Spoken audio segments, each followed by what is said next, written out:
num período ruim.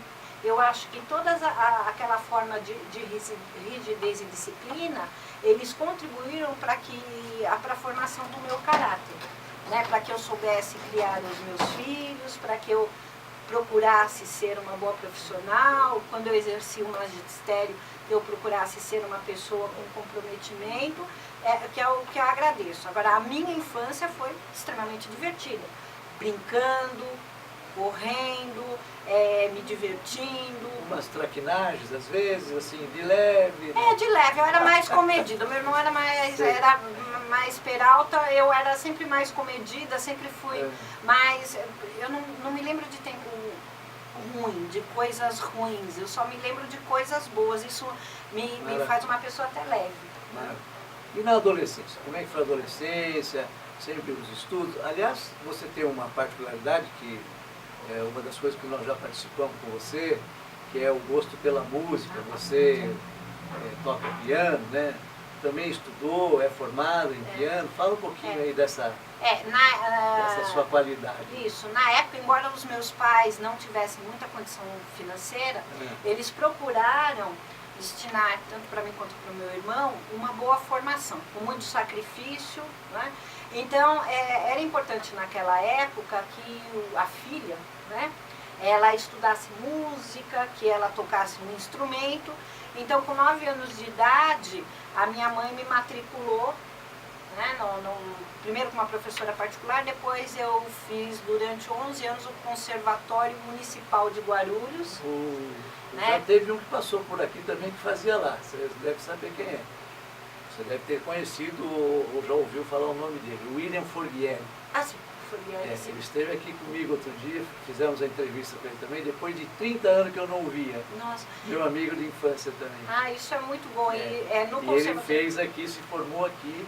Na época, quem era o diretor, o maestro, era o Nazari Campos. Isso, Nazari. Tá? Então, evidentemente que eu não tenho um talento musical, né? Mas eu estudei, eu tenho ainda aquele regramento da música erudita, eu gosto bastante de instigar que as outras pessoas estudem música, porque você transcende, né? Mas eu devo observar que o sarau que foi feito lá na sua casa, naquela noite, que nós fizemos a primeira reunião, né, praticamente da nossa turma de classe, né?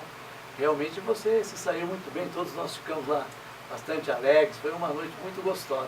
Lá em casa às vezes a gente se reúne, aí a gente faz um sarau com música, com poesia, as pessoas, aqueles que se sentem mais à vontade acabam declamando, que é muito gostoso, isso gera uma cumplicidade entre amigos. Legal, né? Foi muito bom. Eu acho muito bacana. Foi muito memorável, precisamos repetir, né? Com certeza absoluta, nós vamos fazer isso sim. E me diga uma coisa, você chegou a trabalhar cedo ou só estudou mesmo? Ah, sim. Né, como eu falei, eu tive uma criação austera. Durante um período, meu pai, ele fazia instalação hidráulica, aí ele montou uma pequena loja. Então, com 16 anos de idade, eu fui trabalhar na loja, né, entregando material para construção. Então, eu falo que eu já entreguei areia, cimento, tijolo, né, já vendi parafusos, né?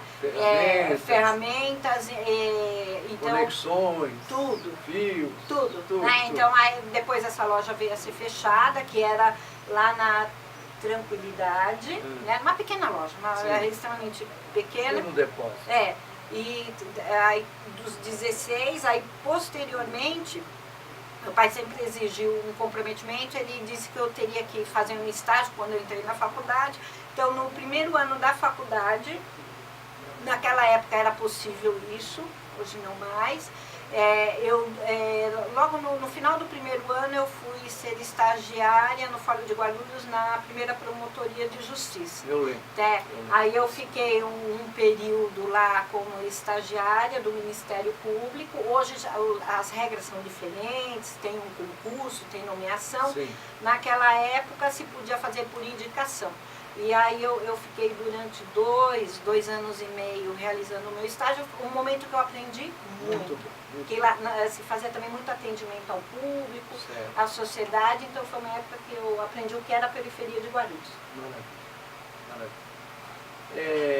Fala um pouco das suas amigas, da infância, da juventude, pouco do seu lazer na época e falar, já aproveitar, fala um pouquinho de Guarulhos, né? Quando você se deslocava da tua casa para o centro, do centro, ou para algum outro bairro, como é que você via a nossa cidade? Até a semana passada eu estava conversando com uma amiga, né, com a Sandra, e eu estava contando algumas peculiaridades de Guarulhos, porque ela veio para Guarulhos, então ela tem uma visão diferente daquela época. Sim. Aí eu disse a ela o seguinte, que quando eu ia ao Conservatório Municipal de Guarulhos, que ele era próximo, era vizinho do Conselheiro Crispiniano, a Alameda Tutóia, que é a antiga Olga, ela não era asfaltada. Sim. Então eu ia a pé, da Alameda Olga até o centro de Guarulhos. E quando eu chegava no conservatório, tinha um rastelo. O que é um rastelo? É um ferrinho para que você tirasse o barro do sapato. Sim, outro dia eu vi pela televisão desse tipo em algum lugar aí que eu então não eu lembro fiz agora. muito isso. Aí eu achava engraçado, eu comentei com a Sandra que eu ia andando e o pé ia ficando pesado, principalmente quando chovia. Então eu odiava ir para o conservatório quando chovia. Né? Aí eu ia andando, conversando, é evidente que não era muito diferente de hoje, eram poucas casas, alguns terrenos não ocupados. E aí eu chegava até o conservatório, acho que eu gastava uns 5, 6 minutos limpando o meu sapato para depois subir. Né? Das amigas, naquela época era possível que a gente brincasse na rua, que a gente brincasse de taco, que a gente conversasse no final da tarde. Então, geralmente as crianças e os jovens se sentavam nos portões e ficavam no final da tarde, após voltar da escola. Era mais concentrado no sábado e domingo, mas durante a semana também acontecia. Então nós ficávamos ali trocando as experiências. Hoje eu não vejo mais isso, os meus filhos não fazem isso, não sabem nem o que é isso. Né? Então eu sinto muita saudade. Era um momento que eu conversava com os meus amigos, com o Nori, com a Tânia, com o Neuval, com o Valmir, com o Marcos, então, com o Carlinhos, né, com o Luizinho, que eram pessoas, são pessoas que cresceram comigo, são pessoas que hoje são profissionais, alguns já são até avós, mas eu tenho boas memórias daqueles papos que nós tínhamos no final da tarde.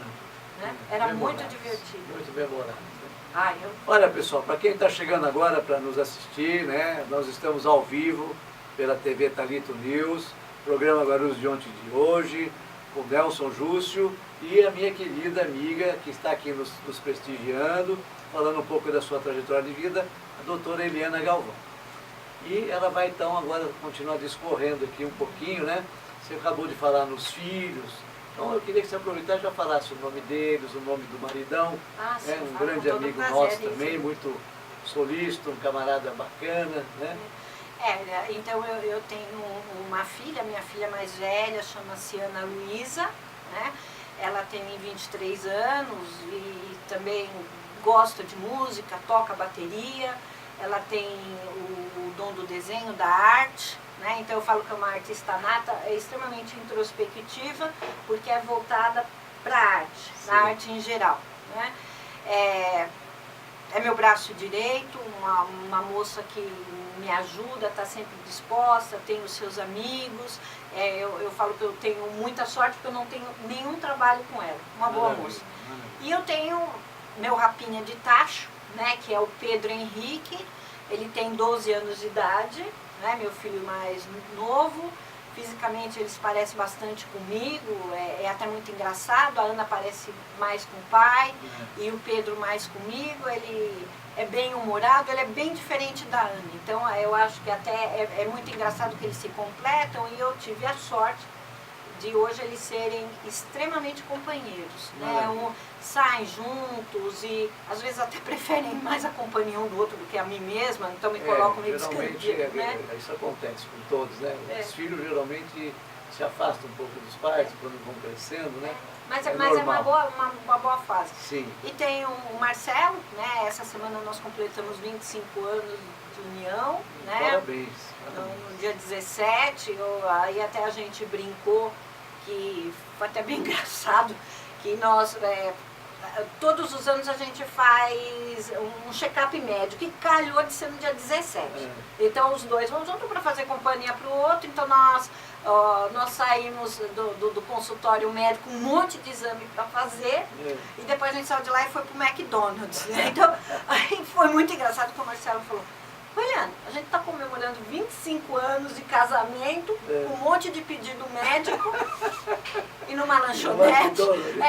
Aí foi engraçado, a gente deu boas risadas, né? Achei muito engraçado. Sim. Aí ele, é óbvio, e aí ele foi pro trabalho dele, eu fui pro meu, né? Nós dividimos uma vida, é uma vida, 30 anos ao longo juntos, né? 5 anos de namoro e mais 25 de casados.